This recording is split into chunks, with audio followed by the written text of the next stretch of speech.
Hi అండి, అందరికీ నమస్కారం. ఈరోజు టమాటా రసం పెడుతున్నానండి. ఒకసారి మీకు చూపిద్దామని చెప్పేసి చూపిస్తున్నాను. ఇదిగోండి 3 టమాటాలు నాకు సరిపడా రసం తీసుకుంటున్నాను. 3 టమాటాలు, చింతపండు కొంచెమేనండి. నేను పిసికి పెట్టుకున్నానండి. ఇది ఇలా రసం తీసి పెట్టుకున్నా. దీంట్లో 1/2 స్పూను కారం అండి,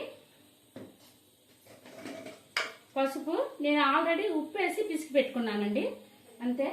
ఇది ధనియాలు, కొబ్బరి, అల్లం, వెల్లుల్లి మిక్సీ పట్టి పెట్టుకున్న పొడి అండి.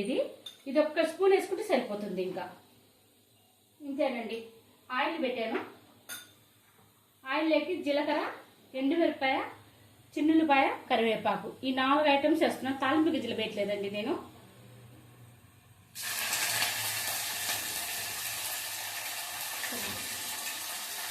ఇదిగోండి వేగిపోయింది.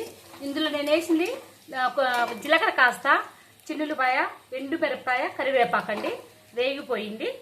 దాంట్లో నేను ఇది పోస్తున్నాను అండి, టమోటా రసం పోస్తున్నా. చాలా రుచిగా ఉంటుందండి ఇది టమోటా రసము.